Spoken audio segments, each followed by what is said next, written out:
Am I audible? Sufficiently audible or sleepy audible? I hope you won't go to sleep with a very low volume. It's alright? This is alright or this is alright? This is alright. Okay. So, I am feeling grateful and honored to be here in my own university where I got passed out in year 2001. I was here during 1997 to 2001. So this is a very nostalgic moment for me. How many of you can understand Marathi also? All? Okay. Anybody who doesn't understand Marathi? Okay, only few. Marathi is quite like Hindi. I don't think it will be difficult if I use Marathi in between. Because it is a mother. आई म्हटल्यावर कसं वाटतं, mother म्हटल्यावर कसं वाटतं, फरक वाटतं ना. तर मला I am very grateful, greatly honored to be here amongst you to present this particular topic, engineering your future, building a strong intellect, heart and spirit of success, for success. I was invited by His Grace Madan Gopal Prabhu, who is my Shiksha Guru, mentor, counselor, and he has taken care of me during the period of education here and thereafter also. So I am greatly indebted to him, and with his blessings and permissions, I would like to start today's topic. I am also grateful to the authorities of DIBA2 who are running these programs, especially value education, as Sir was telling. And this is a very important part of education system as such, may not be always academic education. When we were here, these kinds of things were not formally there in academical classroom. But now it's your great fortune that you have these kinds of official channels to learn many things related to life in general, not only some academical skills. So with this note, I would begin by saying that this youth, this particular period of life for all of you is a very foundational, important part of life, because you have a lot of energy, you have a lot of enthusiasm, anticipation. है कि नहीं कि morose not happy in Batu, ऐसा कुछ है? You are happy? Good.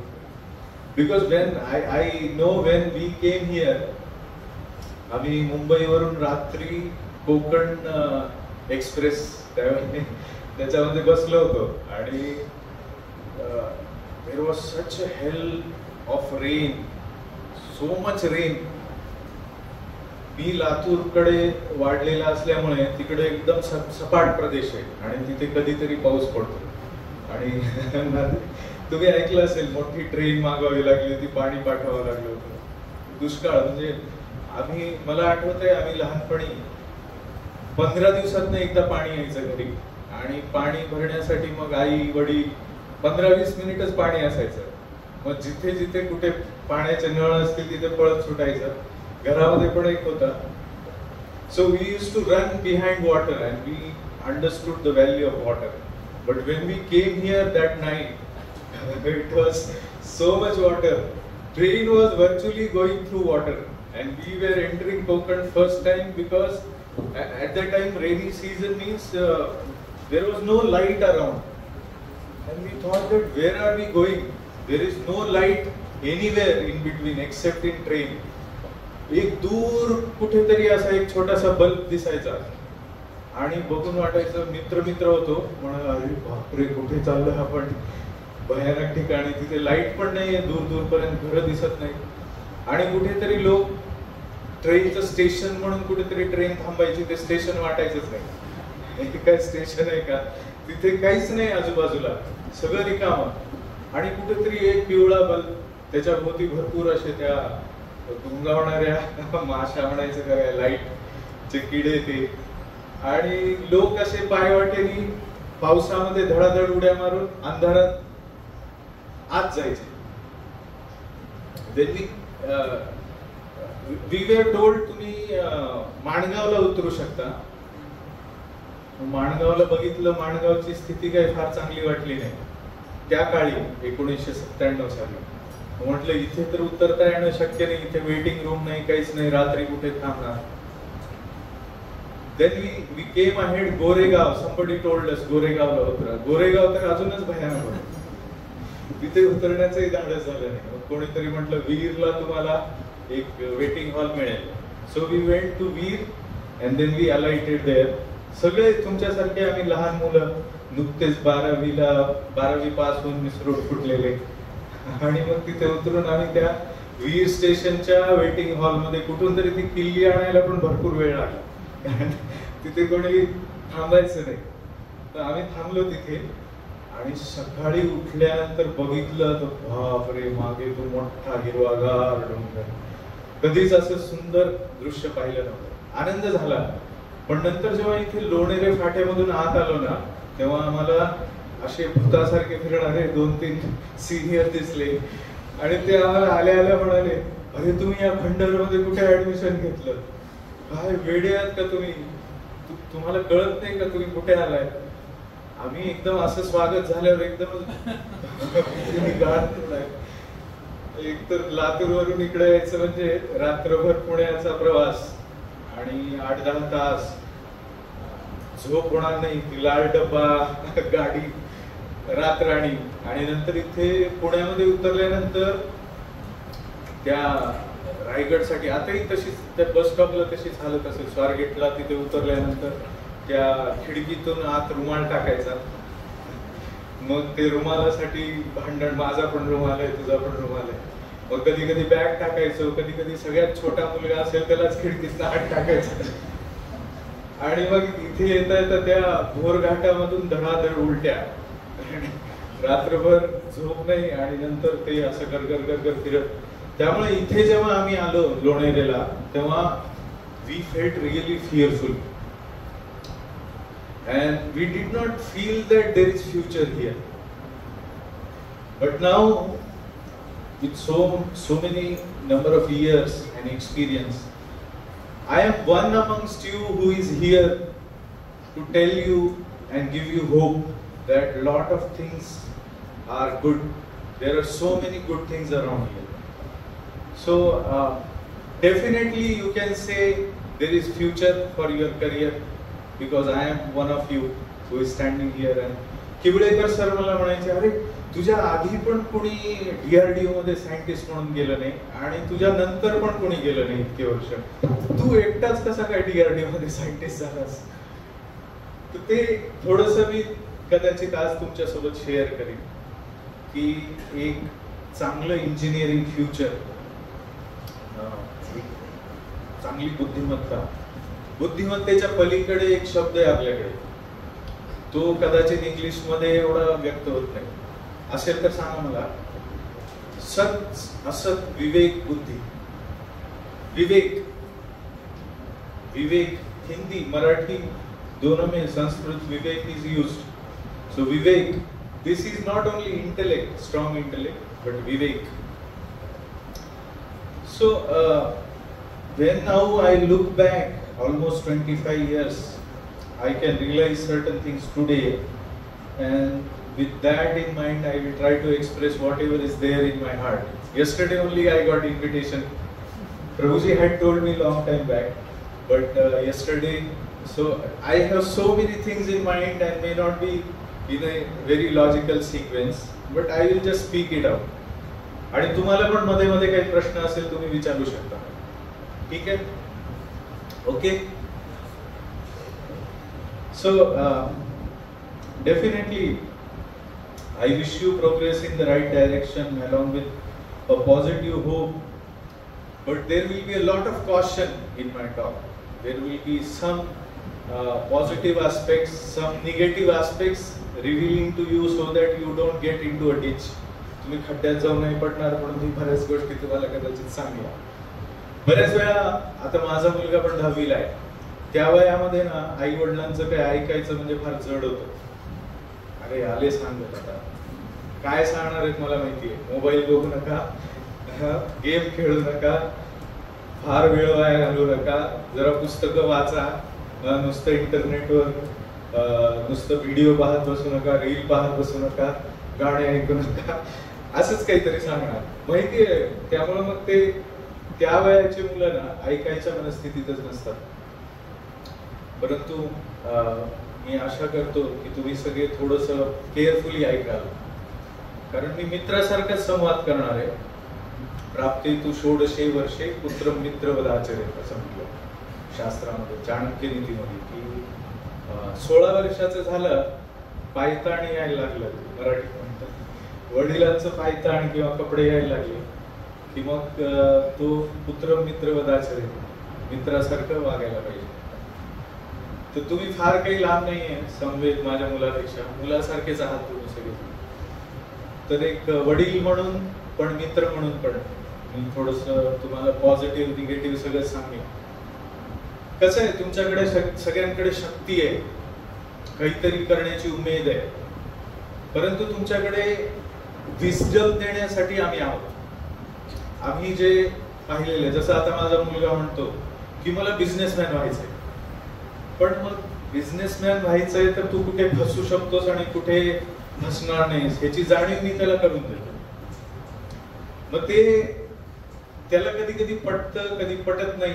परंतु मी असं बघितलंय की माझ्या वडिलांनी मला जे जे सांगितलं होतं आणि मला ते कदाचित पटलं नव्हतं, ते मला अनुभवातून काही वर्षांनी पटलं.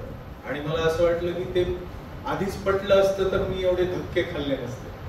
त्यामुळे त्या भावनेने पण तुम्ही हे बघू शकता. कदाचित व्हॅल्यू एज्युकेशन म्हटलं की बॉलिवूडचे खूप सिनेमा बघितले असतील ना, तर माणसाला वाटतं ते आमिर खानचा एक पिक्चर आहे ना कुठला, तिथे असंच 3 इडियट्स, त्याच्यामध्ये असंच ते संस्कृतची खिल्ली उडवतात, व्हॅल्यूजची खिल्ली उडवतात आणि मग तो काहीतरी 15 चांगल्या गोष्टी सांगेल आणि त्यात एक विषारी काहीतरी गोष्ट पेरून टाकेल. मग त्यामुळे ते सगळं विष होतं. दुधाच्या मोठ्या भांड्यामध्ये दूध असतं, दुधामध्ये एक थेंब विष बस होतं. त्याप्रमाणे आपण जर का हे व्हॅल्यू एज्युकेशन वगैरे बॉलिवूड कडून घ्यायला लागलो ना, तर आपण कुणाचा मान करायचा, कुठे कुणाशी नीट संबंध जोडायचा, कुणाचं ऐकायचं हे आपल्याला नीट कळणार नाही. आणि आपण ज्या ठिकाणी आपण अलर्ट पाहिजे तिथे आपण स्विच ऑफ होऊ, आणि ज्या ठिकाणी आपण अलर्ट नकोय तिथे आपण स्विच ऑन, असं होतं. भगवद्गीता सांगते, या निशा सर्व भूतानां तस्यां जागृती संयमी यस्यां जागृती भूतानी सा निशा पश्यतो मुने. म्हणजे हे एका मुनीबद्दल म्हटलंय. मुनी म्हणजे काय, जो चिंतन मननशील व्यक्ती असतो, मुनी अभ्यासू असतो. अशी व्यक्ती सगळ्यांसाठी जेव्हा रात्र असते तेव्हा त्याचा दिवस असतो, आणि सगळ्यांचा दिवस असतो तिथे त्याची रात्र असते. त्याचा अर्थ फक्त दिवस रात्र बाहेरचा असं नाही की बाबा मुनी म्हणजे आता मी मुनी बनतो, अभ्यास करतो, मी आता नाईट काढणार, सगळे झोपतात तेव्हा मी अभ्यास करणार आणि सगळे उठतात तेव्हा मी झोपी जाणार. एवढा संकुचित अर्थ नाहीये. जिथे मनुष्याने सिरियस असायला पाहिजे तिथे तो सिरियस असतो, जिथे झोपायला पाहिजे तिथे झोपतो. तर अशा प्रकारे आपण खरोखरच काही गोष्टी नीट फार महत्वाच्या म्हणून ऐकल्या पाहिजे, योग्य वेळी ऐकल्या पाहिजे. तर एक फ्रेडरिक डगलस म्हणून आहे, ते म्हणतात की it is easier to build strong children than to repair broken men. म्हणजे उद्या चालून ब्रोकन मेन म्हणजे तुमचं करिअर उद्ध्वस्त झालं, तुमचं पैशाची सगळी आवक उद्ध्वस्त झाली, you have broken your hopes, you have broken your future, you have broken your family life. So many are there examples. There were friends with us in Batu, and thereafter also. There were some friends in the past also. And we have seen a long number of years of how people have either built a good career, good life, good family relationships, or they have broken down. We have seen both things. So I want to share with you those cases which are broken as well as which are built up. आमच्या सोबतच जी मुलं होती इथे त्यातली काही मुलं आता जगात पण नाही आहेत. काही जणांचे फॅमिली पूर्ण उद्ध्वस्त झाली, काही जणांचं लग्नच झालं नाही आणि ते दुःखी दिसतात कुठेतरी कधीतरी. ते एकदम एखाद्या दारूच्या वगैरे आहारी गेलेले पण काही आहेत आणि काही जण फार छान पण करतात. मग आम्ही काहीतरी बघितलंय की ते कॉलेजमध्ये कसे होते, त्याच्या आधी कसे होते. कॉलेजमध्ये यायच्या आधी ते कुठेतरी अशी पर्सनॅलिटी होती आणि कॉलेजच्या 4 वर्षामध्ये तशी पर्सनॅलिटी झाली आणि त्याचा भयंकर त्यांच्यावर इफेक्ट झाला. ह्या अशा गोष्टी ज्या आहेत त्या याच्यामध्ये आहेत. इंजिनिअरिंग फ्युचर, शेवटी तुम्ही इंजिनिअरिंग, आता हा लॅपटॉप एका कम्प्युटर इंजिनियरनी इंजिनियर केला, हे इलेक्ट्रिकल इंजिनिअरिंगचं हे आहे की तुमच्यापर्यंत जे साऊंड व्हायब्रेशन पोहोचतंय, तिथे कुठेतरी इलेक्ट्रॉनिक्स, मेकॅनिकल सगळं त्या याच्यामध्ये आहे. ट्रायपॉड कुठेतरी मेकॅनिकल इंजिनिअरिंग, त्याचं कुठला धातू पाहिजे, मेटलर्जी वगैरे सगळं इन्व्हॉल्ड आहे. So we engineer so many things around us and we learn that skill, but we should also learn a bigger dimension of life, engineering our own future. पटतंय का? Engineering our own life. मग engineering मध्ये जे principles येतात, systematic, scientific study, skill development, तसं पण आपल्यामध्ये पण कितीतरी आपल्याकडे रिसोर्सेस आहेत. त्या सगळ्या रिसोर्सेसना आपण छान वापरून आपलं जीवन छान इंजिनियर करू शकतो. तर तो भाग आहे. करंटली तसं मला इथे यायच्या आधी असं वाटलं होतं की व्हॅल्यू एज्युकेशनचं अकॅडमिक्स मध्ये फार नसेल, परंतु आहे तुमच्याकडे. त्यामुळे मी ते स्टेटमेंट म्हणणार नाही की अकॅडमिक्स मध्ये तसं नसतं आणि तुम्हाला कधी कधी थोडस चौफेर बुद्धी ठेवून पाहावं लागतं. All round you have to see. But at the same time academical classroom education based values or morality or spirituality also needs your own participation with certain practices in life. So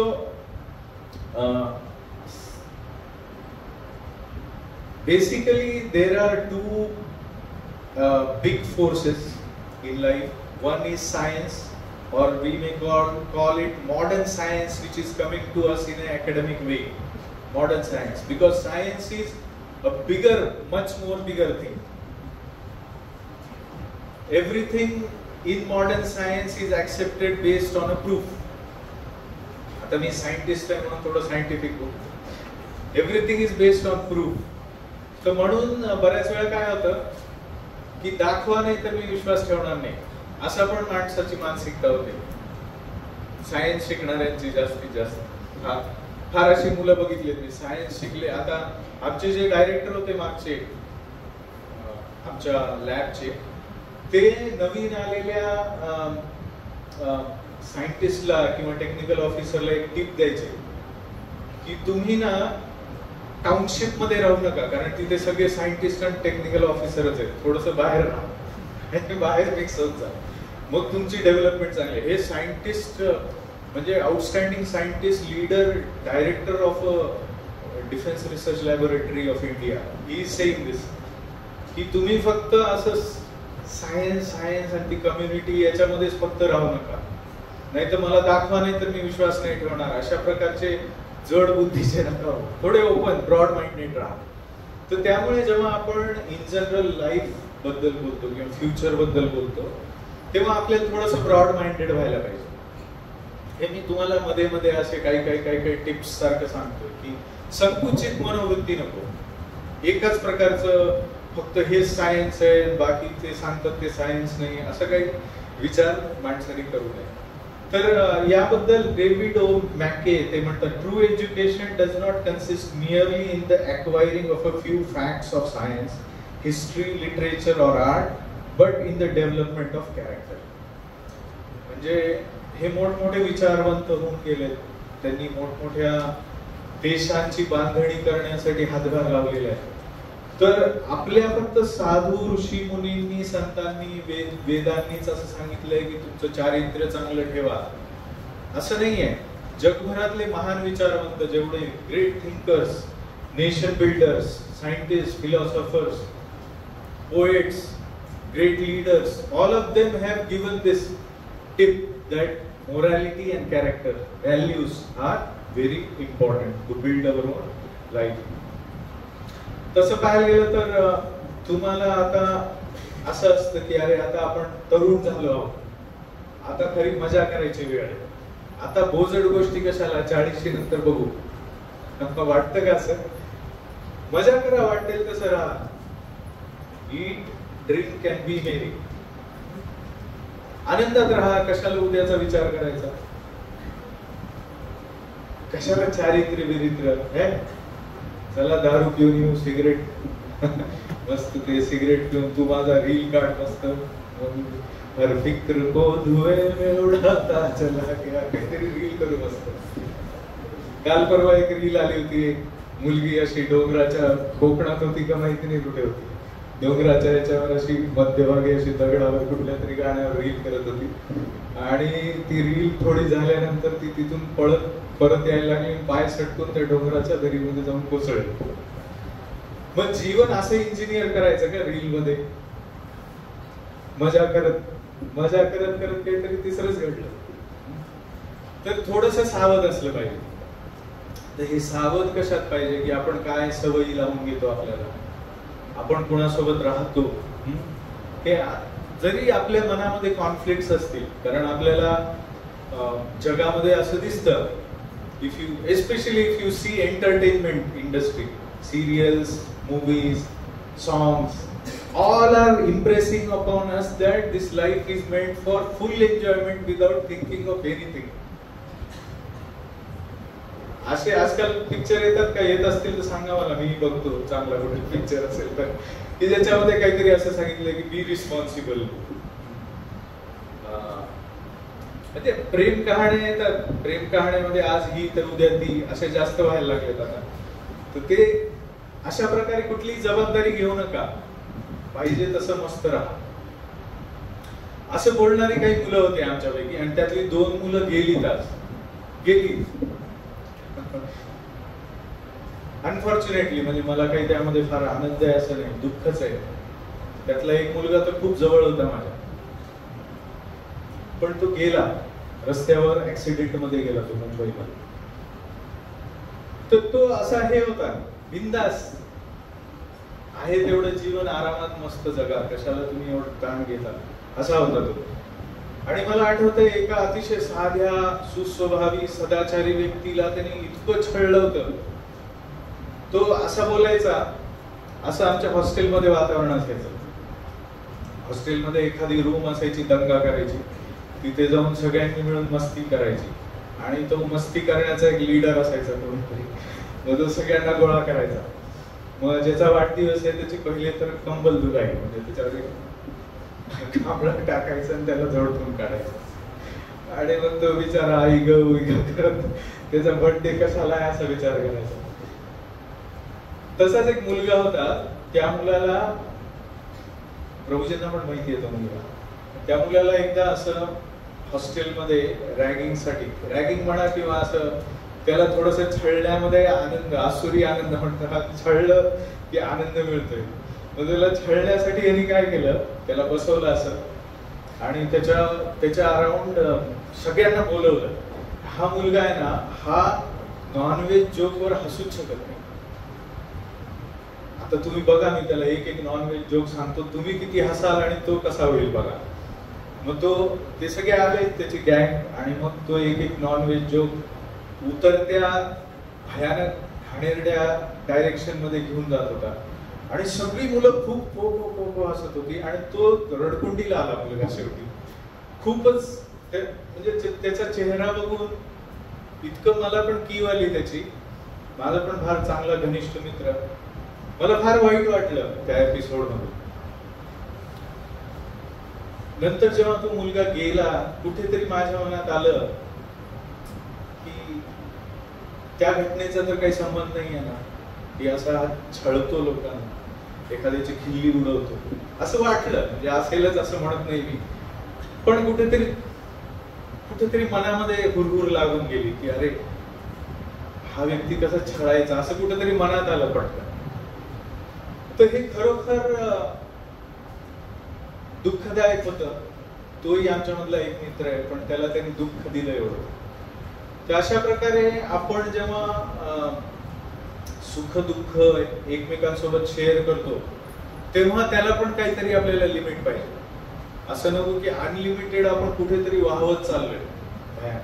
त्या ठिकाणी आमच्यासारख्या म्हाताऱ्यांची थोडीशी wisdom कामाला येते. तर तिथे थोडस ऐकावं की बाबा हा ठीक आहे, बरोबर आहे, सांगतात, हे कुठेतरी अनुभव आला असेल यांना सांगतात, असं ऐकावं.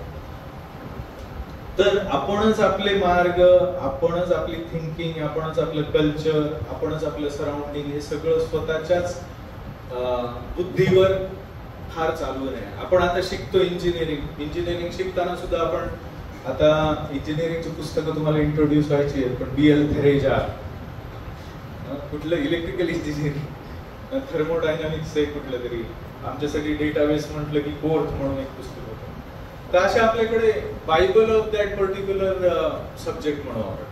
कुठून तरी आपण ज्ञान घेतो ना, मग ते ज्ञान कसं कुठून घेतो? कुणीतरी त्याच्यावर विचार केलेला आहे, कुणीतरी त्यात रिसर्च केलेला आहे, त्यांनी सगळं आपल्या आयुष्यामध्ये भरपूर काही त्याच्यामध्ये मेहनत घातलेली आहे. मग त्याच्याकडनं आपल्याला ती विस्डम शिकायला मिळते.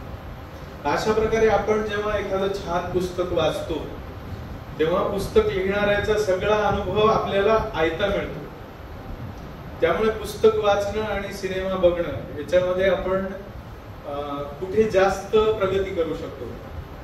ऑफकोर्स पुस्तकं वाचा म्हणजे फक्त एकाच टाईपची वाचा असं म्हणत नाही, भूताखेत्यांची वाचा, कशी वाचा, पण पुस्तकं वाचायची सवय हा एक महत्वाचा भाग आहे तुमची बुद्धिमत्ता मजबूत बनवण्यासाठी, डिस्क्रिमिनेटरी पॉवर मजबूत बनवण्यासाठी, विवेक, काय बरोबर काय चूक हे नीट समजण्यासाठी पुस्तकं फार महत्वाची आहे.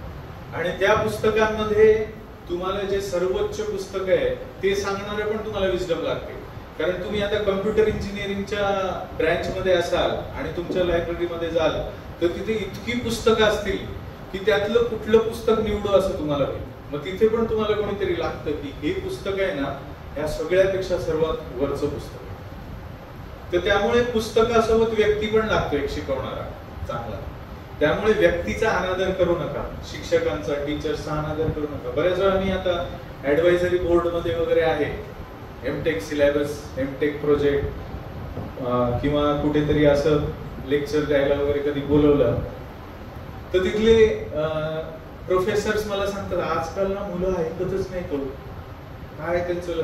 मला आश्चर्य वाटतं तुम्ही सगळे कान टवकारून छान ऐकताय.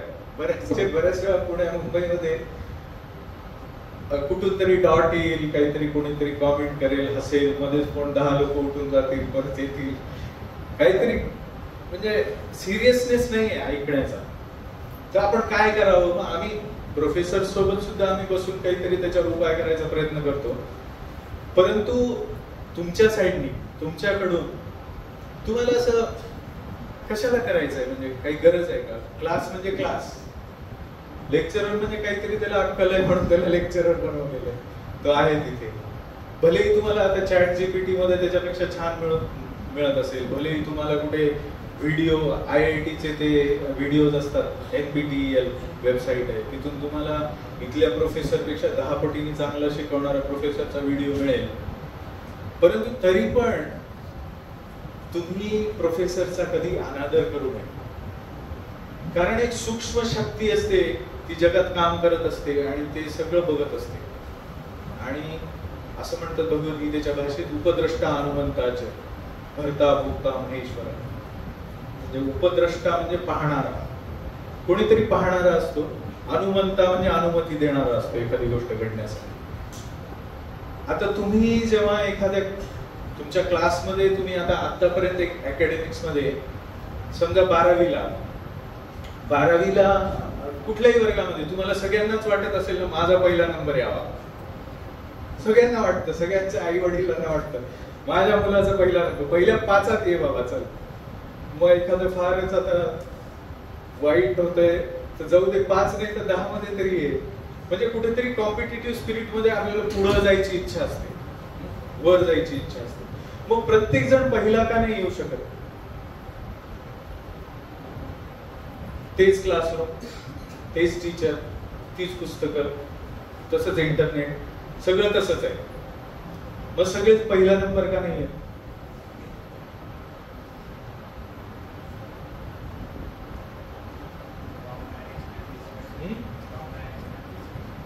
काय म्हणाले? Wrong direction. Okay, wrong direction. अजून काय कारण असू शकतं? बुद्धी वेगळी आहे प्रत्येकाची. कोण ठरवतो बुद्धी? आपण स्वतः ठरवतो. उपद्रष्टा अनुमंता, काहीतरी निसर्गामध्ये आहे ना व्यवस्था, ज्या व्यवस्थेमुळे आपल्याला किती बुद्धी तुला, किती बुद्धी मला, किती बुद्धी त्याला, हे कोणीतरी करतंय ना. अशा सूक्ष्म गोष्टी असतात, ज्या सूक्ष्म गोष्टी कदाचित पटकन दिसत नाहीत. आता बुद्धी ही सूक्ष्म गोष्ट तुम्हाला दिसते का? दाखवा बुद्धी. कशात दाखवता? इन्स्ट्रुमेंट आहे का तुमच्याकडे बाटोमध्ये, कुठे फिजिक्सच्या लॅब मध्ये वगैरे कुठे काय असा मायक्रोस्कोप आहे की हे बघा बुद्धी दिसते नाही लाल लाल रंगाची किंवा हिरव्या रंगाची, असं कुठे दिसते का बुद्धी? आणि आजकाल ब्रेन ट्रान्सप्लांट पण होतं. मग ते काय, त्या माणसाची बुद्धी बदलते का तोच माणूस राहत होतो? म्हणजे ब्रेन म्हणजे बुद्धी का? काहीतरी सूक्ष्म गोष्ट आहे ना. पण ते पण विज्ञान आहे, कारण त्या बुद्धीनेच तुम्ही इंजिनिअरिंग मध्ये शिकताय आणि त्या बुद्धीनेच तुम्ही मार्क मिळवताय. मग ती बुद्धिमत्ता निसर्गामध्ये कशी चालते ह्याचं पण एक शास्त्र आहे, विज्ञान आहे. भलेही ते तुमच्या कॉम्प्युटर इंजिनिअरिंग मध्ये लगे नसेल किंवा इलेक्ट्रॉनिक्स मध्ये त्याचं कसं होतं काय नसेल, परंतु बुद्धिमत्ता ही गोष्ट आहे आणि ती बुद्धिमत्ता वाटणारी पण व्यवस्था आहे. तर अशा व्यवस्थेचा अनादर करू नये. कुठेतरी आपण ह्या गोष्टीकडे पाहत नाही, अनादर करतो आणि नंतर मग आपल्याला भविष्यात त्याचे फटके बसतात, आपल्यालाच भोगावं लागतं. तर त्यामुळे ह्या गोष्टी फार महत्वाच्या आहेत. आपण जे काही करतो शेवटी आपल्याला ते आनंदासाठी करायचं. We want to become happy life. आपण हे बोजड कशाला ऐकायचं? शेवटी आनंदी व्हायचंय म्हणूनच ऐकायचं. अरे तिथे दरीमध्ये खड्ड्यात पडशील ती रील करता करता, असं वडील म्हटले पण असतील कदाचित, पण तिला ते मजा करण्यामध्ये एवढं होतं की लक्षच नव्हतं काय, आणि पाय घसरून पडली गेली दरीमध्ये. तर थोडस थांबून थोडस ऐकायला हरकत नाही. आपल्याला आनंदासाठीच करायचंय. मग काही जण आनंद ना फक्त असं लगेच मिळणाऱ्या गोष्टीमध्ये लगेच मिळणारा आनंद, त्याच्या मागे पुढे जाऊन मिळणारा मोठा आनंद विसरून जातात. त्याच्यासाठी प्लॅन करू शकत नाही, घसरतात कुठेतरी. थोड्या आनंदासाठी कुठेतरी ते करू नये ते करून बसतात. मग अशा गोष्टी आपल्याला समजल्या पाहिजेत. आपल्या शास्त्रामध्ये थोडक्यात श्रेय आणि प्रेय असे 2 प्रकार येतात. प्रेय म्हणजे जे प्रिय आहे पटकन करण्यासाठी. अरे 10वीला आहेस ना, किती वेळ खेळण्यात घालवशील वाया. 10वी मध्ये कमी मार्क पडले तर मग तुला फार त्रास होईल पुढे. मग आता तो खेळण्यातला आनंद आहे, आपण सगळ्यांनी अनुभवलाय, खेळण्यामध्ये आनंद आहे. अभ्यास न करण्यामध्ये पण एक प्रकारचा आनंद आहे. परंतु आपण कशासाठी करतो? धीर कशासाठी धरतो आपण? की मला पुढे आयुष्यामध्ये सतत रगडत बसावं लागू नये त्या करिअरच्या आणि पैशाच्या मागे, थोडा वेळ मला मिळावा म्हणून आपण कधी कधी थोड्या काळासाठी आनंद आपला व्यवस्थित योग्य आहे का अयोग्य आहे, तो आपल्याला फक्त आत्तापुरता आहे आणि नंतर त्रास देणार आहे का, याबद्दल पण आपण विचार करतो. तर त्यामुळे अशी प्रगल्भता ही आपल्या बुद्धिमत्तेचा भाग पाहिजे. याला आपण म्हणू स्ट्रॉंग इंटेलेक्ट. असं डॉक्टरांचं म्हणणं आहे की काही मुलं जी आहेत ना ती डिलेड ग्रॅटिफिकेशन म्हणतात त्याला. डिलेड ग्रॅटिफिकेशन म्हणजे काही काळानंतर मिळणाऱ्या आनंदासाठी आत्ताच्या आनंदाचा त्याग करणे. तर जेव्हा बुद्धिमत्तेचं आकलन डॉक्टर लोक करतात तर त्यांचं असं ऑब्झर्वेशन आहे की कोण बुद्धिमान जास्त आहे. बुद्धिमान जास्त असलेल्या व्यक्तीमध्ये हे लक्षण दिसतं की तो डिलेड ग्रॅटिफिकेशन मध्ये संतुष्ट असतो. म्हणजे आत्ता जरी त्याला पटकन काही आनंद नाही मिळाला तरी सुद्धा उद्या चालून मोठा आनंद घेण्यासाठी तो आत्ताच्या आनंदाला बाजूला ठेवू शकतो. याला विवेक म्हणतात. किंवा losing the battles but winning the war असं पण एक म्हटलं जातं. छोट्या छोट्या युद्ध आता डिफेन्स मध्ये असतात, त्या स्ट्रॅटेजी असतात की इथे कुठेतरी थोडं सैन्य पाठवायचं आणि असं दाखवायचं की इथे सगळं आपलं सैन्य आणि मग तिकडे इकडचं आपलं सगळं शत्रू पक्षाचं सगळं सैन्य तिकडे एकवटून गेलं सगळ्या एनर्जी कमळ गुपचूप कुठून तरी दुसरीकडून मोठा अटॅक करायचा, अफवा पसरवायच्या. तर हे सगळं नॅरेटिव्ह म्हणतो आपण आजकाल. सोशल मीडियामध्ये नॅरेटिव्ह असतात. ते नॅरेटिव्ह सत्य की असत्य आणि त्यातून आपल्याला मिळणारं जे आहे ते लॉंग टर्म बेनिफिट आहे का शॉर्ट टर्म बेनिफिट आहे या गोष्टींकडे आपली नजर पाहिजे, या गोष्टीकडे आपलं लक्ष पाहिजे. तर यासाठी व्यक्ती एक तर खूपच लवकर प्राप्त होणाऱ्या आनंदाकडे जातो, नाहीतर अभ्यासातून प्राप्त होणाऱ्या सुखाकडे जातो.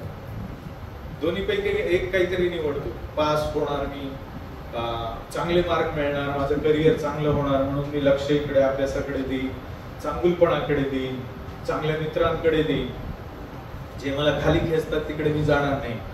अशा प्रकारे आपण बोलू त्याच्यावर. मित्र कसे ओळखायचे, मित्र कोण चांगले आहेत आणि कोण आपल्याला खाली खेचणारे आहेत.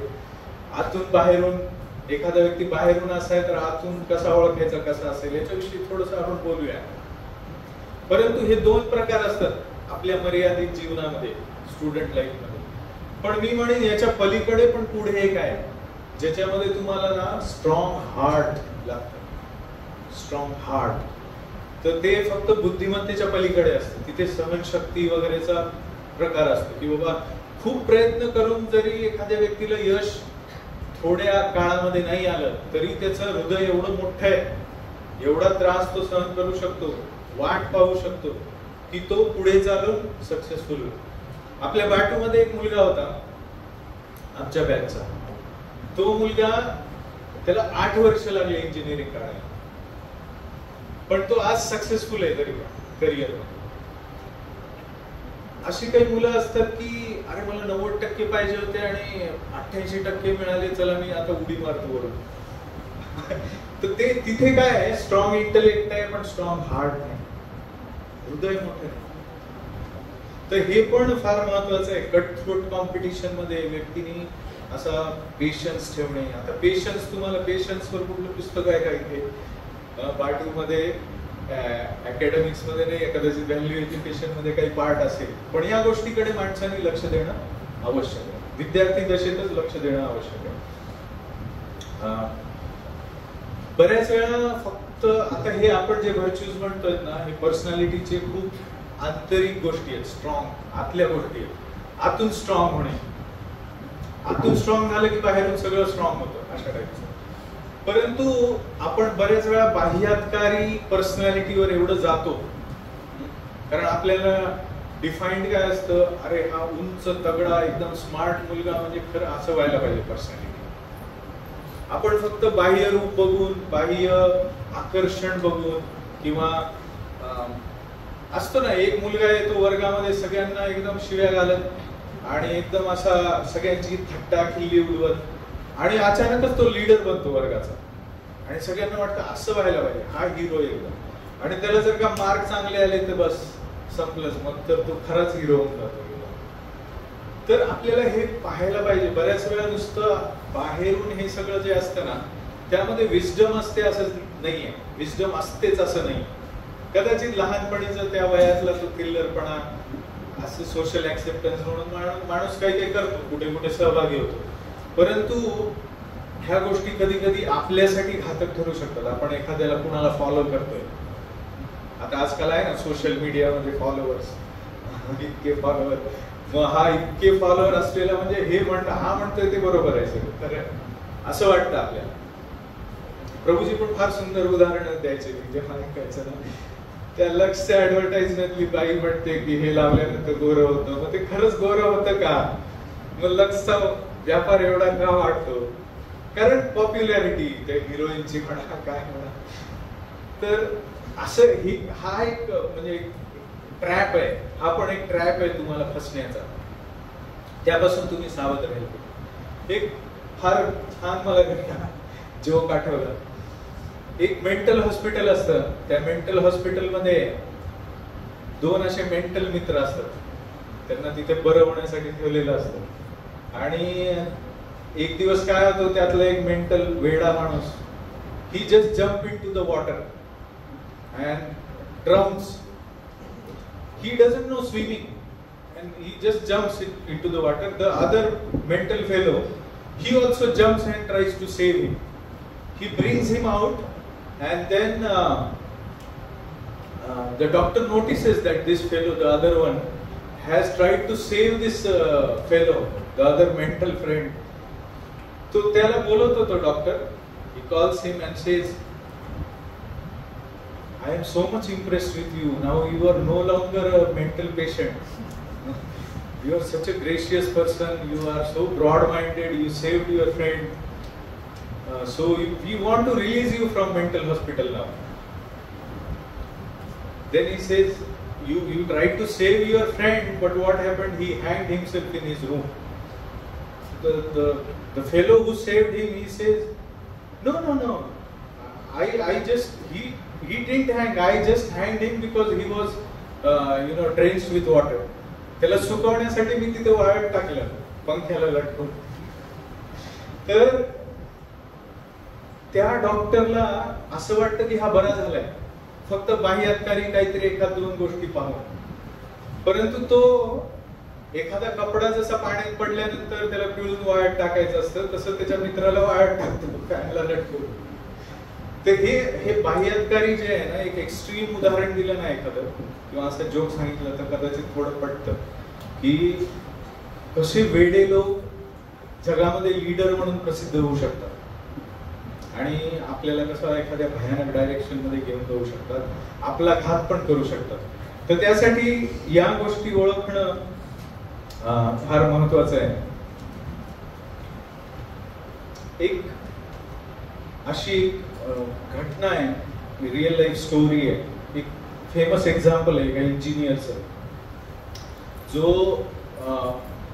त्याच्या ह्या आंतरिक वीकनेसमुळे खूप मोठा इंजिनियर असून सुद्धा जीवनामध्ये फेल झाला. Failure despite of being a very successful intelligent engineer with a lot of skills. तर मी एक वाचून दाखवतो हे तुम्हाला. अँथोनी लॅव्हेंडोस्की हा एक इनोव्हेटर होता. तो he was a prominent engineer in the field of autonomous vehicles based on artificial intelligence. And ही घटना 2015-16 त्या काळातली आहे. He played a very crucial role in designing Google's self-driving car mechanisms. And Google was much ahead in this because of his contribution also. And then this fellow, in 2016, he left Google and he joined some other company, Otto म्हणून एक company आहे. नंतर त्याचं उबरनी take over केला. तर that company he joined and what happened, he downloaded more than 40,000 patented research papers from Google before leaving Google. And then he tried to use this in an illegitimate way. Copyright violation, patent violation. ही एक प्रकारची चोरी आहे, theft. And then he used them, and suddenly this Otto company, this was getting ahead in autonomous vehicle driving, automated systems. And Google somehow came to know, and then he was caught. Then he was put into jail. His whole career was gone. He was punished for some $170 million or something. and he was declared as bankrupt. His career was finished, his money was finished, he was there in jail, and there was nobody who could save him. Just because of inner problem. बाहेरून engineer म्हणून छान होता का? छान होता.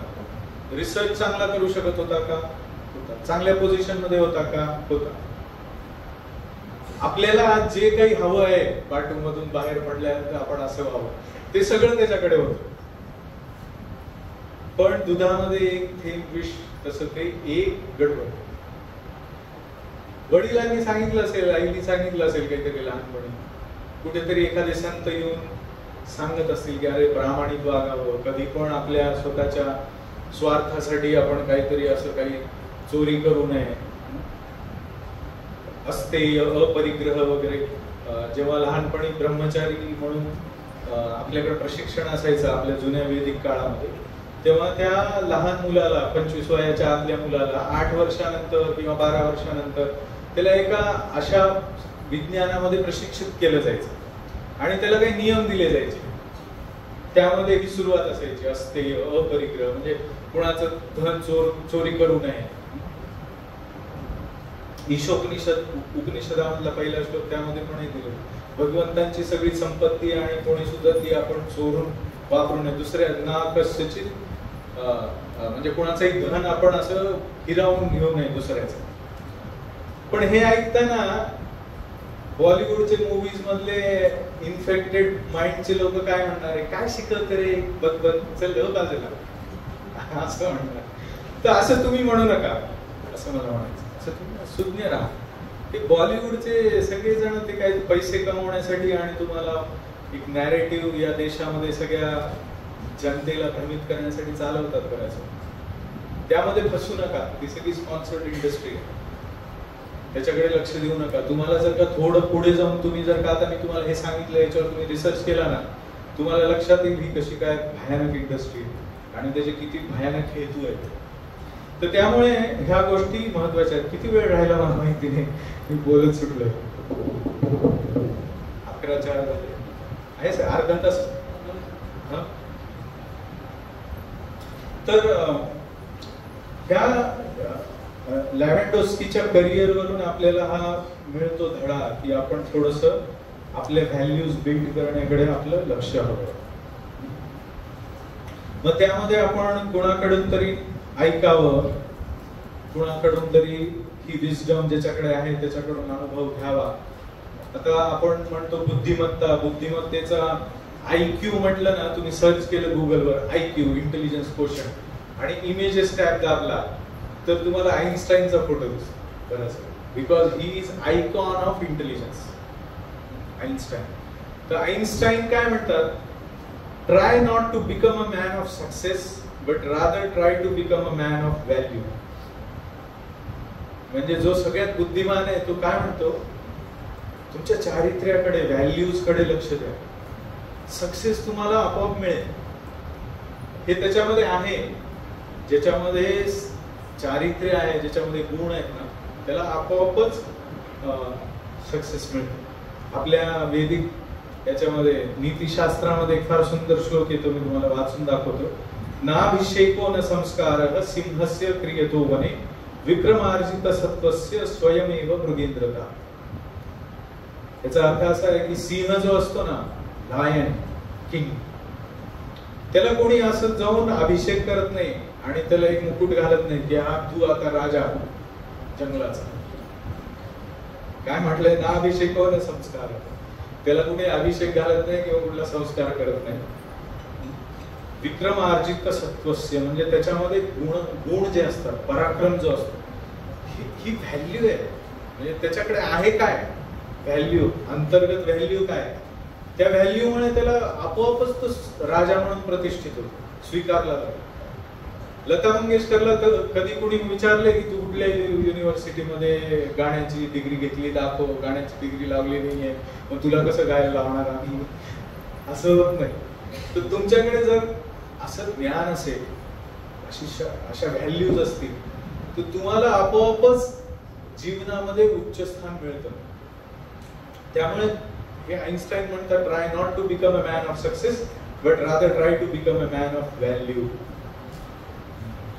आणि मग ह्या विद्यार्थ्यांसाठी काय सद्गुण आहे? आता सद्गुणाचा विचार येतो ना तेव्हा कदाचित इलेक्ट्रिकल इंजिनिअरिंग, कम्प्युटर इंजिनिअरिंग थोडेसे पुस्तकं बाजूला ठेवून वेगळ्या पुस्तकांमध्ये जावं लागतं. तिथे तुम्हाला विस्डम काय ते छान सांगितलं जातं. तर असं म्हटलंय, आता तुम्ही सगळे विद्यार्थी आहे, पहिले तर विद्यार्थ्यासाठी महत्वाचा गुण, सगळ्यांसाठीच हा गुण आहे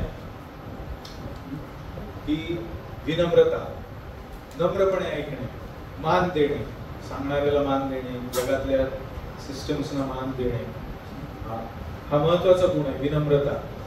तर असं म्हणतात, शुष्क काष्ठस्य मूर्खस्य न नमन्ति कदाचन, नमन्ति फलिनो वृक्षा नमन्ति च बुधा जना, शुष्क काष्ठस्य मूर्खस्य न नमन्ति कदाचन. फळांनी लगडलेला एखादा वृक्ष असतो ना, त्याच्या फांद्या अशा खाली झुकतात, कारण त्यात छान फळं लागलेली असतात. तसंच विनम्र व्यक्ती म्हणजे बुद्धिमत्तेनी आणि गुणांनी संपन्न असलेली व्यक्तीच विनम्र होते. A person who has a lot of value, he becomes naturally, humble, vinamra. On the other hand, शुष्क काष्ठ means वाळलेलं लाकूड, वाळलेलं झाड कधी वाकत नाही, तुटून जात. शुष्क काष्ठस्य मूर्खस्य, मूर्ख पण कधी वाकत नाही कुणासमोर, स्वतःला शहाणा नसतो. स्वतःला शहाणं समजणे हे मूर्खपणाचं लक्षण. त्यामुळं विनम्रता ही फार महत्वाची. प्रत्येकासमोर, खास करून गुरुकडे किंवा आपल्या शिक्षकांकडे, आपल्या आई वडिलांकडे, मोठ्यांकडे, अनुभवी व्यक्तींकडे, ज्ञानसंपन्न व्यक्तींकडे, यांच्यासमोर आपण विनम्र असलं पाहिजे. तसंच विद्यार्थ्यांसाठी काही सद्गुण सांगितले, अनालस्यम ब्रह्मचर्यम शीलम गुरुजनादर स्वावलंबो दृढाभ्यास षडेति छात्र सद्गुणः. 6 गुण आहेत छात्र म्हणजे स्टुडंटकडे. अनालस्यम, आळशीपणा सोडला पाहिजे. ब्रह्मचर्यम, याच्याबद्दल कदाचित प्रभूजी तुम्हाला सांगतील नंतर. ब्रह्म म्हणजे अध्यात्म, चर्य म्हणजे अध्यात्मामध्ये राहणे, आध्यात्मिक राहणे. आपण एक आत्मा आहोत असं आपण ऐकतो बऱ्याच वेळा. तर त्या आत्म्याच्या स्तरावर व्यक्तीला स्वतःला पाहण्याची कला जमणे आणि त्या कलेमध्ये दृष्टिकोन विकसित करणे, याला ब्रह्मचर्य म्हणतात. आणि त्याचे काही नियम आहेत. ब्रह्मचर्यम, शीलम चारित्र्य, गुरुजन आदर, गुरु लोकांचा आदर करणे. स्वावलंबो, स्वतःवर अवलंबून राहणे, स्वतःचे काम स्वतः करणे. आई म्हणत असते ना, अरे ताट तरी तिथं पाण्याच्या सिंक मध्ये नेऊन ठेव, जरा स्वच्छता ठेव, उठलायस अंथरुणामधून ते पांघरून बिंघरून घडी घालून ठेव. ह्याला म्हणायचं स्वावलंबी. म्हणजे फार कोणावर अवलंबून नाही, स्वतःची कामं स्वतः नीटनेटके करणे. दृढ अभ्यास, भरपूर अभ्यास करणे, दृढ एकाग्र होऊन अभ्यास करणे. षडे इथे छात्र सद्गुणः. स्टेप बाय स्टेप आपल्याला असं व्हायचंय. आता मी फक्त शेवटचा काही एक मुद्दा घेतो, मित्रांबद्दलचा. म्हटलं तर मित्र कसे असावेत, कोण असावेत, तर त्याबद्दल पण आपल्याला महत्वाची गोष्ट आहे ही. मला जेवढं आठवतंय, when we came here, we left behind our homes. There was nobody from our previous life here except few friends. That too, my friends, they met me here only. Although they were from my same hometown, we came together here only. And those friends, we lived in hostel setup. We lived together, and that living together has given us an opportunity of developing a very close heart-to-heart friendship. And they are our lifelong friends. And even today, we feel that the strong bond of friendship that we developed in Batu, we could not see it anywhere because we lived together. We enjoyed everything together. We suffered together, everything. So those friends are now today also our best friends. Few of our best friends are from Batu today also. So here, this is a very special place, I feel, in that respect, because we get a little disconnected from Pune, Mumbai, Mahad or any city. And we have our own world here, a beautiful world. आता बरेच जण असं आहेत की त्यांना असं वाटतं की अरे ह्या शहरापासून पळून जा, दूर कुठेतरी शांत छान कुठे निसर्गरम्य ठिकाणी जाऊ आपण, छान नदी वाहतीये, छान क्रिकेटचं ग्राउंड आहे. These were one of the healthiest atmospheres for us, which was not possible in city. And that also gave us a little time with each other. नाही तर मोठ्या सिटीमध्ये काय, मला जायला यायलाच कॉलेजला 1-1.5 तास लागतो, त्याच्यामध्ये कुठले फ्रेंड आणि काय, पळायचं इकडे. पण इथे आपण एकत्र झोपतो, एकत्र उठतो, एकत्र खातो, एकत्र कॉलेजला येतो. त्यामुळे इथली फ्रेंडशिप जी आहे ना ती फार महत्वाची आहे. फार तुम्ही फार चांगल्या ट्रॅकवर पण जाऊ शकता आणि डिस्ट्रॅक्ट पण होऊ शकता, कारण इथे तुम्ही सगळं हृदय दिलेलं आहे त्या मित्रांना. आणि मैत्री हा असा प्रकार आहे ना की तो हृदयाचा आहे, म्हणून इथे ना हृदयाच्या डेव्हलपमेंटचा मैत्रीशी फार संबंध असतो. कारण मित्र काय करतो, तुम्ही दुःखी असला तर तुम्हाला खांदा देतो, तुमच्या पाठीवर डोक्यावर हात फिरवतो. तुम्हाला आईची आठवण येत असेल तर मैत्री आता आजकालच्या मुलांना येते का, कारण आमच्यासोबत एक मुलगा होता, तो इतका रडला होता आईची आठवण येते म्हणून. 7-8 महिने त्याला काही सुचत नव्हतं अभ्यास, पण त्यावेळी आम्ही मित्रच त्याला काहीतरी खुशामत करायची, मजा करायची, त्याला त्यातून बाहेर आणायचं, ट्राय करायचो. तर असं हे मित्रांचं एक जग इथे एक वेगळं आहे पाटूमध्ये खास करून. आणि इथे त्यामुळे मैत्री, खरा मित्र वगैरे ह्या सगळ्या गोष्टी आपल्याला पाहायला मिळतात. पण आपण थोडस बघू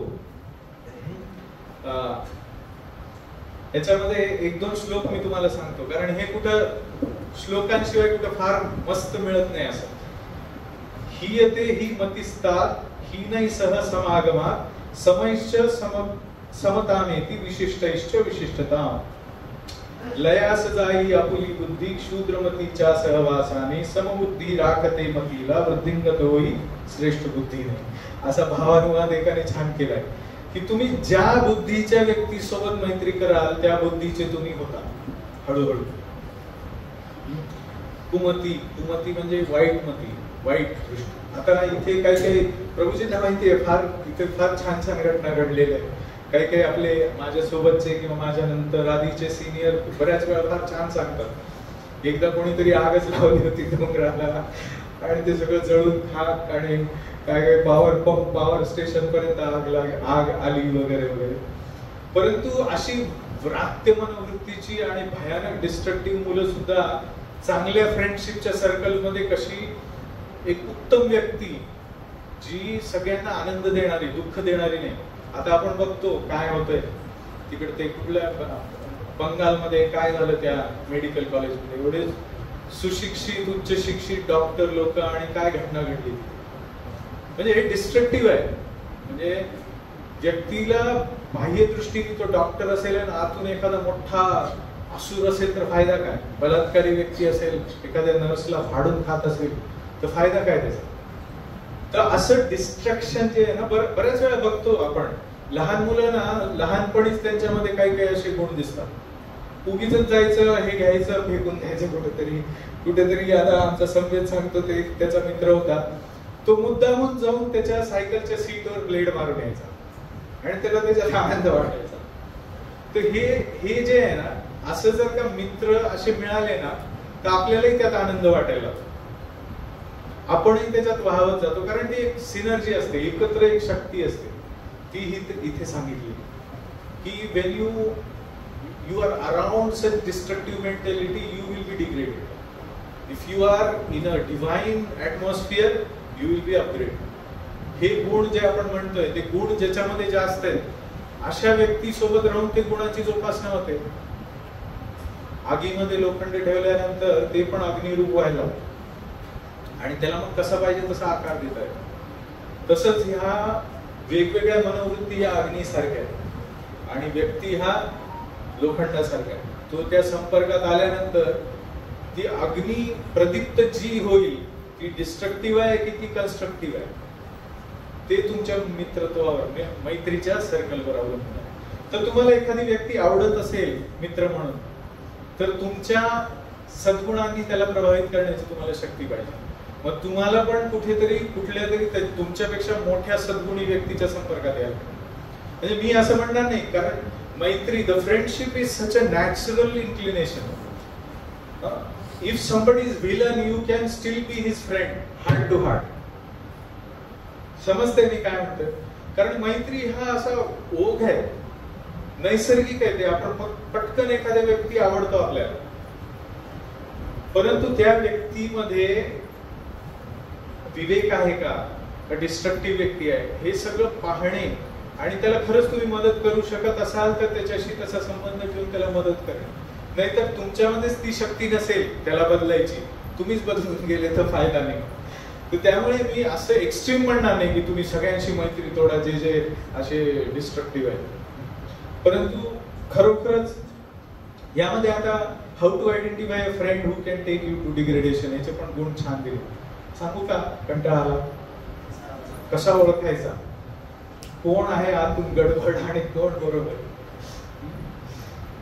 तर रहस्य भेदो यांच्या च.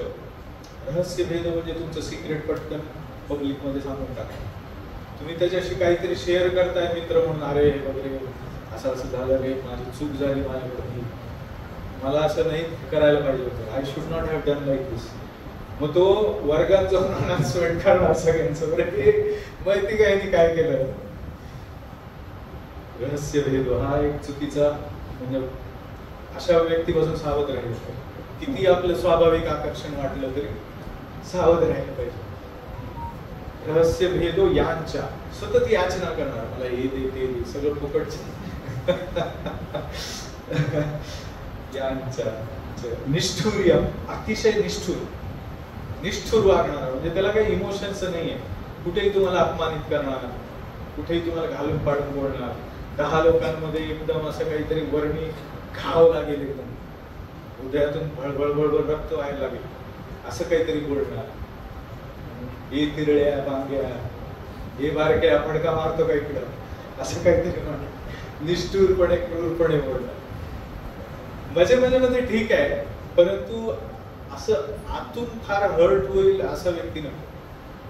कारण तुम्ही आज त्याच्याशी आकर्षित व्हाल, काही दिवसांनी तुमचं नक्की त्याच्याशी भांडण होणार. त्यामुळे तुम्ही जे इन्व्हेस्ट केली नाही वेळ त्या व्यक्तीमध्ये, ती तो पाण्यात घालणार. क्रोध हो, खूप रागात येऊन एक थोबाडीत लावून दिली, नको. असे एवढे भयानक लोक काही गरज नाही. ठीक आहे, म्हणजे तुम्ही अंदाज घ्या तुमचा. आता तुमच्या पिढीपेक्षा मी आता बराच बाबा आदम के जमाने म्हणाल तुम्ही, कुठल्या जमान्यातले, पण ठीक आहे. म्हणजे थोडस हे कसं आहे, हे प्रिन्सिपल्स जे नेहमीचेच आहेत, इटर्नल प्रिन्सिपल्स.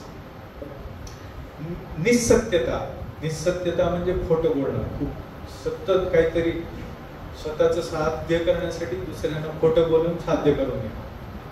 फिरवणार उगीच आणि मोठ्या गप्पा मारणार, कैसा उल्लू बनाया उसको पता है कि नहीं, पागल है, इसको कोई भी घुमा सकता है.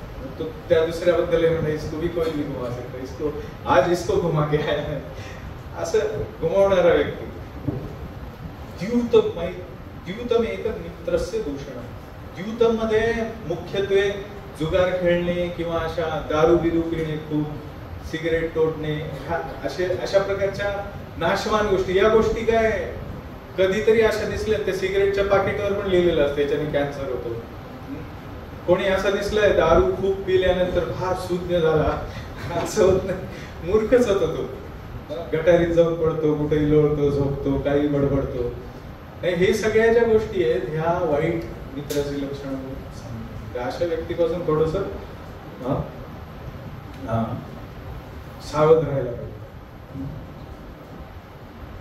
बरंच आहे अजून, परंतु आपण मला वाटतं आता इथे थांबू शकतो. एक गोष्ट अशी पण आहे की managing fear.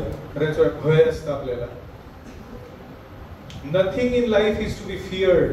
Mary Curie, physicist and chemist, it is only to be understood.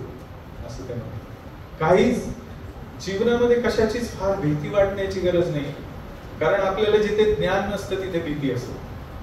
पहिल्यांदा जेव्हा मी मुंबईला गेलो होतो तेव्हा मी असं पिक्चर मधून म्हणा किंवा सगळीकडून असं ऐकलं, मुंबईला सगळं गुंडमावाली लोक, तू उतरलास ना तुझं पाकिट साफ पहिले तर तुला कुठेतरी घेऊन जाते, बदलून काढते. खूप सावधान राहा तिथे, कुठेही एकही पाऊल असं बेसावट टाकायचं नाही, असं मला सांगितलं. आणि मी प्रत्यक्ष जेव्हा गेलो मुंबईला, एवढी भीती होती मनामध्ये, अरे काय होईल, कधी काय कोण मारेल काय माहिती नाही, कोण पाकिट इसकाटून घेईल, काय होईल, किडनॅप करतील, काय करतील, सगळं असं ऐकलं. पण मुंबईला गेल्यानंतर हळूहळू तिथला अनुभव आल्यानंतर हळूहळू भीती कमी झाली. कारण का, कळलं मुंबई म्हणजे खरं प्रत्यक्ष समोरासमोर काय आणि डील कसं करायचं त्याच्यासोबत. लोकल बद्दल ऐकलं होतं, पाहिलं होतं, अरे लोकल मध्ये प्रवास भयानक एकदम, कुठे माणूस पडेल, कुठे पोलला डोकं आपटेल, काय मरून जाईल काय सांगतात. लोकल मध्ये मग हळूहळू माझा पहिला जॉब तिथे होता बांद्र्याला, प्रोफेशनल खाडोमलच्या आणि इंजिनिअरिंग कॉलेजमध्ये मी लेक्चरर होतो. Artificial intelligence, discrete mathematics, C++ वगैरे शिकवायचं. त्यावेळी लोकल मधून प्रवास ठाण्यावरून बांद्र्याला जाण्यासाठी ते सेंट्रल लाईन वरून वेस्टर्न लाईन मध्ये सुरू केला. पहिले 2-3 दिवस मला चढताच आलं नाही, कसं त्या गर्दीमध्ये घुसायचं, लोक हे पळत सुटले दंदन, आणि कोण बाहेर येते आणि कोण, आणि मी काय नवीन असल्यामुळे मध्येच घुसायचा प्रयत्न करायचा. तो पोल असतो मध्ये, तिथून कुठून तरी डावीकडून उजवीकडून, मग 1-2दा असं झालं की हात इकडे मी इकडे आणि मग सगळे मागून ते माझं दप्तर इकडे, मग मी आपला ओरडतोय. नंतर मला कळलं हळूहळू अनुभव ते असं कधी जायचं नाही आणि मध्येच घुसायचं नाही. मग मी गुपचूप असं साईडला त्या दरवाजाच्या असं चेस करायचो, तिथे माझा पहिला नंबर ठेवायचो, मग हळूच त्या पोलला पकडून मस्त आत जायचं. मग एवढा एक्सपर्ट झालो की मला काहीच वाटायचं नाही, गाणे ऐकत छान, कुठलंही भय राहिलं नाही.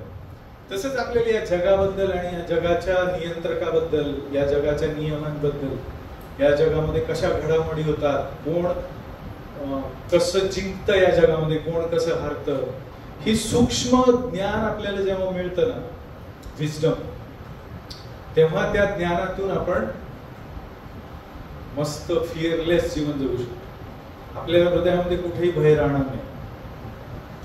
तर अशा प्रकारे आपण आपल्या अंतर्मनाला, आपल्या विवेक शक्तीला, आपल्या बुद्धीला मल्टी डायमेन्शनल बनवू शकतो. चांगल्या चांगल्या सोर्स कडून ऐकून, चांगल्या मित्रांमध्ये राहून, चांगल्या आध्यात्मिक शास्त्र शिकवू शकणाऱ्या व्यक्तीकडून. असं म्हणतात अध्यात्मशास्त्र विज्ञान, असंच आहे. सगळ्या विज्ञानांमध्ये सर्वश्रेष्ठ शास्त्र जे आहे ते विज्ञान, आध्यात्मिक ज्ञान, आणि अध्यात्म विद्या विज्ञान असं म्हणलं. परत असं म्हणलंय राजविद्या, किंग ऑफ ऑल नॉलेज, राजगुह्यम, सिक्रेट ऑफ ऑल सिक्रेट्स, पवित्रमिदं उत्तमं, प्रत्यक्षावागमं धर्म्यं सुसुखं कर्तुम् अव्ययम्. भगवद्गीता आपली जी आहे ती सांगते की राजविद्या, this is king of all knowledge, secret of all secrets.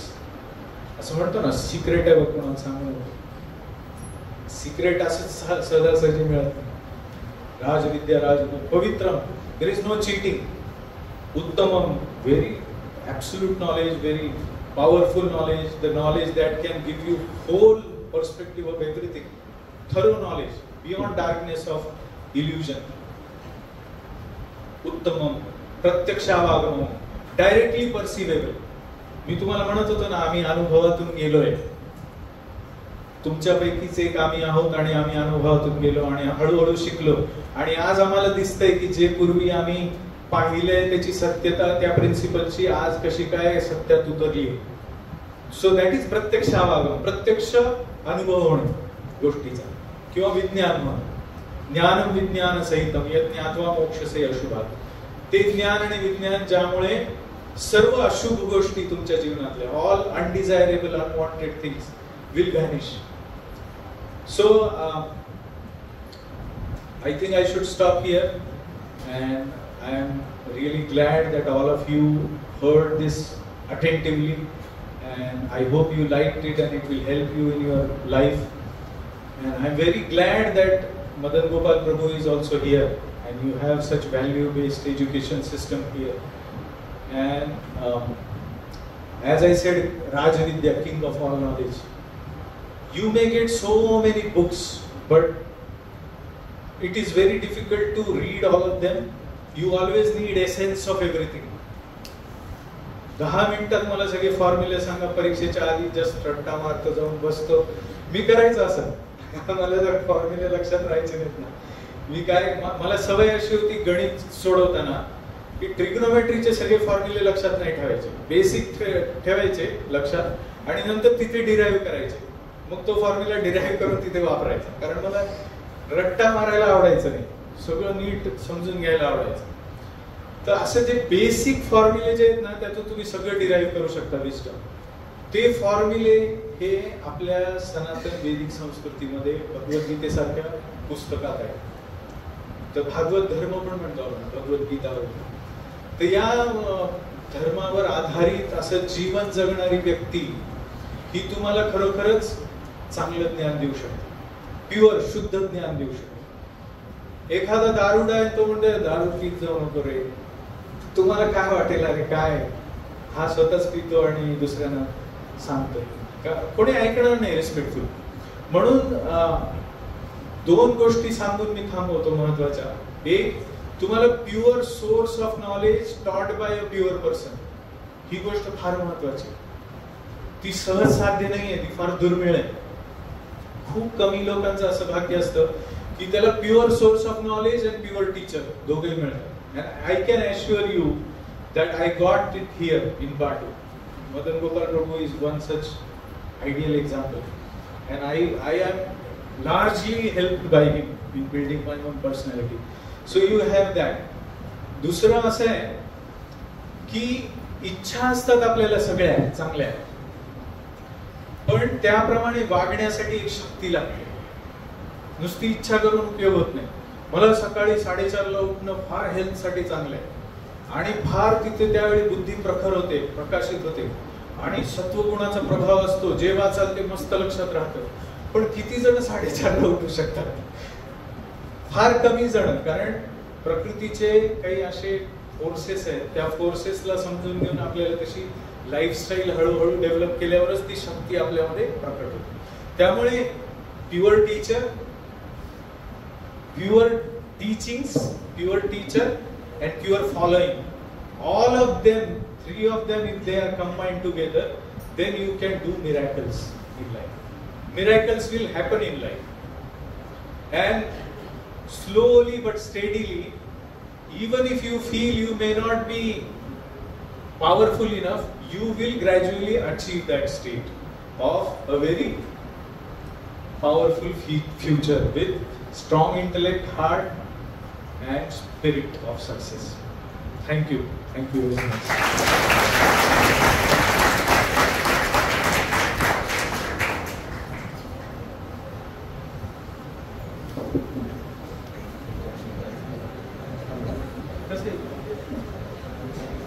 As at the very beginning of the session I told you, this is an interaction, so if you wish to hold the dialogue with the speaker, you are free to interact with him.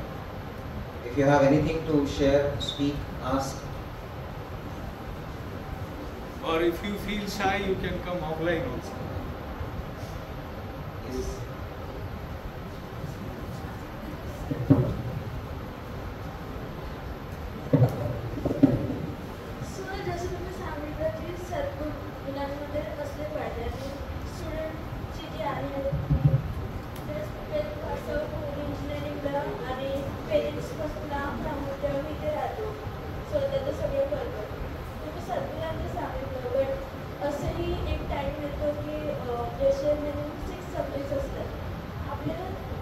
Subjects. नाही जमत एखादा subject, जसं माझं branch petrochemical, so by choice मी जरी घेतलं असेल तर एखादा सब्जेक्ट हार्ड जातो आपल्याला, किंवा जसं तुम्ही सांगितलं मित्रांची ओळख कशी असावी, पण हे पर्सन टू पर्सन आणि बिहेवियरवर पण डिपेंड करते की तुमचे मुवमेंट्स कसे आहेत, फ्रेंड्स असं कसं आहे. पण एखादी व्यक्ती जर तुम्हाला मागे खेचत असेल तर मग त्याला कसं, म्हणजे त्याला डिफरन्शिएट कसं करतात.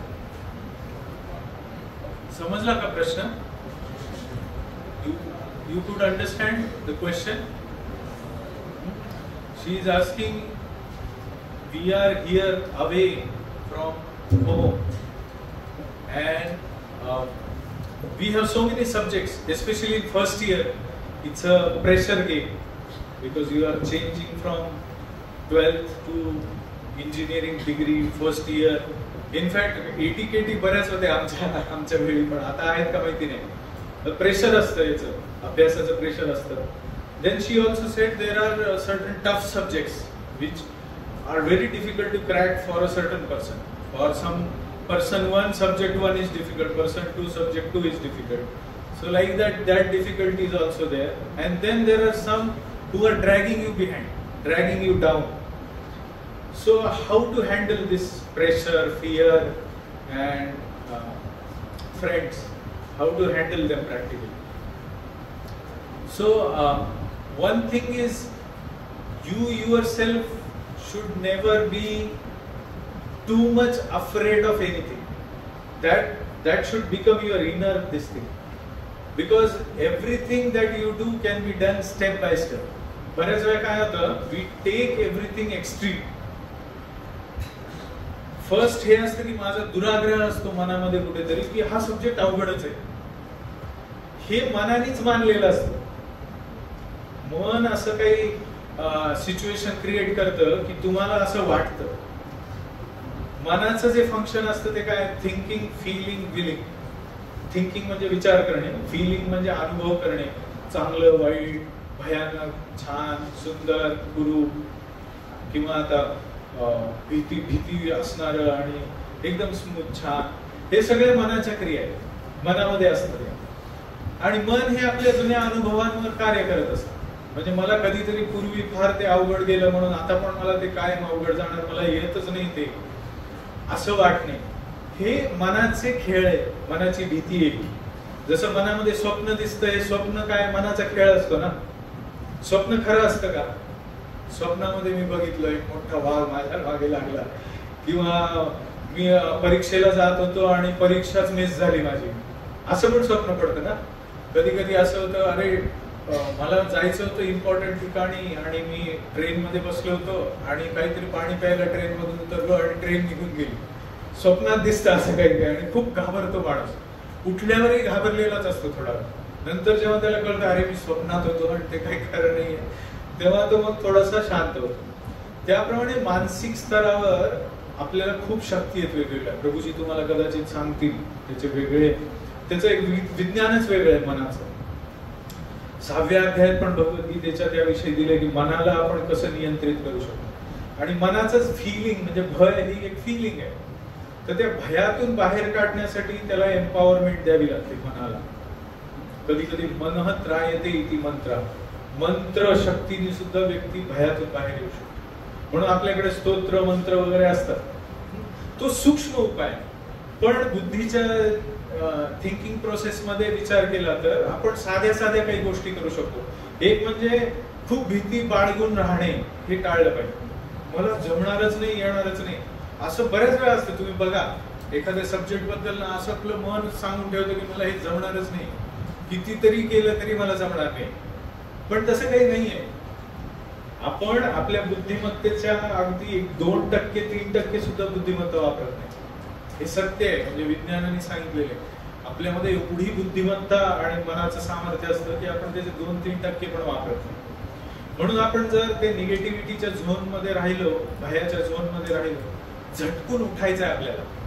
जसं आपण दुःखाच्या स्वप्नातून ते झटकून देऊन उठतो ना, इथे तुम्हाला मदत लागते.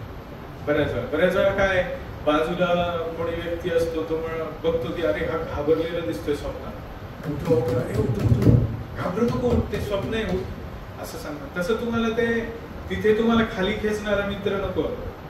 अरे तेरी भी वाट लग गई क्या, मेरी भी वाट लगी हुई है यार, ये कुछ आता नहीं मेरे को, ये कितना भयानक है, ये तो आएगा ही नहीं अपने को. हे म्हणजे उलट झोप म्हणणारा व्यक्ती, घाबरून झोपी जा. पण ज्याला ते चांगलं जमतं ना, तो तुम्हाला सांगू शकतो अरे ह्यात काय एवढं अवघड नाहीये, सोपं आहे, मी तुला सांगतो. तिथेच ते जे म्हणतो ना मी की पॉझिटिव्ह होप देणारे चांगले मित्र, तुमचे हितचिंतक, तुमचं चांगलं व्हावं असं वाटणारे. असं नाही की ते त्या पिक्चर मध्ये दाखवलंय ना, तो मुलगा 3 इडियट मध्ये जाऊन काहीतरी मॅगझिन सगळीकडे सरकून येतो. बघितलं आहे मी पिक्चर तो. म्हणजे सगळेजण ते मॅगझिन वाचत बसतील आणि मग कोणी अभ्यास करणार नाही, तो पहिला नंबर येईल. ते असं नको. कितपत आहे मला माहिती नाही, पण तरी पण समजतंय ना, भीतीतून बाहेर येण्यासाठी एक्सपर्टची मदत तुम्ही घेऊ शकता. एक्सपर्ट व्यक्ती कोणीतरी असतात आपल्या मित्रांमध्ये मैत्रिणींमध्ये, कोणाला तरी तो सब्जेक्ट चांगला येतो. मग बऱ्याच वेळा एकत्र अभ्यास केल्याने पण हा फायदा होतो. मग तू हे बघ रे, तुला हे जास्त चांगलं जमताना मी तुला विचारणार आहे, तू मला ह्याच्यामध्ये मदत कर.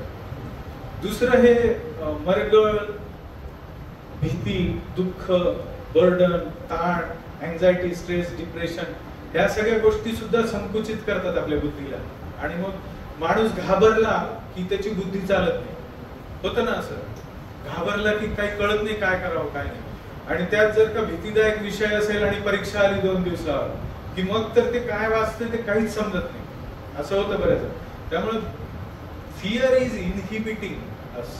Fear is contracting our way of thinking. It can't make us feel free to use our powers. म्हणजे जेवढे येतं तेवढेही माणूस विसरतो घाबरल्यानंतर. त्यामुळे घाबरणं दूर होण्यासाठी उपाय करणं हे फार महत्वाचं आहे. त्यातले मी 2-3 उपाय सांगितले. एक, जो एक्सपर्ट आहे त्याच्याकडे जाणं. दुसरं, मनातला भय आपण उगीच धारण केलंय हे काही गरज नाही असं बुद्धिमत्तेने समजून घेणं. तिसरं, काहीतरी मंत्रशक्ती वगैरे किंवा मनाला थोडस दूर कुठेतरी घेऊन जाणं, जागं होणं. धरी रे मना तू विश्वास या नामी, अखंड राम नामी ओळखी धरी, असं आपले संत म्हणतात. जप करी ऐसा अखंड खंडेना. म्हणजे हे जप वगैरे जे आहे ना, अखंड खंडेना, म्हणजे आपण आता समजा मला काहीतरी आवडत नाही, मी तुम्हाला एक उदाहरण देतो हे कसं आपण करू शकतो. हे खूप अवघड शास्त्र आहे, पण एका उदाहरणाने समजेल. समजा एखादी व्यक्ती रस्त्यावर दगड मारत फिरते, तुम्ही त्याला बघून दुःखी व्हाल का? हे वेड आहे, फेकतोय दगड, काय संबंध आहे माझा? पण उद्या तुमच्या घरातली तुमच्या सगळ्यात आवडती व्यक्ती अशी दगड मारत फिरते, तुम्हाला दुःख होणार का? कारण तुम्ही त्याच्याशी तुमचा संबंध बांधून ठेवलाय. एखादी 2 व्हीलर तुमच्या वडिलांकडे तुम्ही मागताय, मस्त फर्स्ट क्लास एकदम भारी 2 व्हीलर, ड्रीम. म्हणजे तुम्हाला असं वाटतं बाटूच्या रस्त्यावर मी ते असं चालवणार, अशी शायनिंग करणार, अशी काहीतरी बाईक तुमच्या डोक्यात मनात आहे. आणि तुम्ही शोरूम मध्ये बघताय घरी गेल्यावर पुण्या मुंबईत किंवा कुठे इथे असेल, काय दिसते राव ती बाईक, मला पाहिजे ती, खरंच मस्त बाईक आहे, घेणार तर हीच. असं कळतं की त्या शोरूमला आग लागली, तिथल्या बाईक जळून गेल्या. किती दुःख होईल तुम्हाला? फार कमी. माझी बाईक नव्हतीच, पण ती बाईक तुम्ही बाटूमध्ये आणली आणि तुमच्या मित्राने काहीतरी काडी केली, तिथं पाण्यात नेऊन घातली, तुम्हाला दुःख होणार, खूप त्रास होणार. का? कारण त्याच बाईकशी तुमचा आता घनिष्ठ संबंध झाला. तसंच आपण जेव्हा आपल्याला थोडस वरच्या स्तरावर अनासक्त करतो गोष्टींपासून, तेव्हा आपल्याला त्याच्या दुःखातून मुक्ती मिळते, त्रासातून मुक्ती मिळते. तर भयातून मुक्त होण्यासाठी सुद्धा असं फार उपयोगाला येते की तुम्ही थोडस स्वतःला ना त्या भयाच्या मनाच्या पलीकडे स्वतःला उचलू शकाल. अरे हे मन मला घाबरवते, माझं विवेक सांगतोय की हे घाबरण्याची हे नाही, पण मग त्याला प्रॅक्टिस लागते. शनै शनै उपरमेत बुद्ध्या धृती गृहीतया आत्मसंस्थम मनः कृत्वा न किंचित अपि चिंतयेत. चिंता, आत्मसंस्थम मनः कृत्वा म्हणजे आपल्या मनाला फक्त भौतिक मनाच्या स्तरावरून थोडस वर उचलून आत्म्याच्या स्तरावर स्थित करणे. आता हे मोठं विज्ञान आहे, ते म्हणजे प्रॅक्टिसचा भाग येतो. ते असं नाही की ऑलिम्पिकचं मेडल लगेच एका दिवसात मिळेल, तर तसं ते मनाला बाहेर काढ. म्हणूनच हे फार जाणवणारं शास्त्र आहे, विज्ञान आहे. हे जे आध्यात्मिक विज्ञान आहे ना, ह्यातून व्यक्तीला त्या भयातून मुक्तीचा अनुभव स्वतःला येतो. म्हणून मी म्हटलं प्रत्यक्ष आवागमन, प्रत्यक्ष त्याचा अनुभव करण्यासाठी. मग त्या भयातून बाहेर येण्यासाठी नक्कीच तुम्हाला तुमचं नैसर्गिक मनाची जी जडणघडण आहे ना, त्याच्या पलीकडे जायची शक्ती पाहिजे. ती शक्ती तुम्हाला या प्रशिक्षणामधून मिळू शकते. Value based education, morality, culture, good friendship, good atmosphere, good eating lifestyle, good sleeping patterns वगैरे हे सगळं म्हणजे तुमचे सगळे प्रॉब्लेम त्याच्याने हळूहळू कमी होतात असे भय असतात. म्हणूनच आपण म्हणतो ना की तुम्ही व्यसना आहारी जाऊ नका. तुम्हाला भय वाटतंय म्हणून तुम्ही व्यसनाच्या आहारी गेलात, ड्रग्ज घेतल्यानंतर तुम्हाला एकदम हलका हलका वाटलं.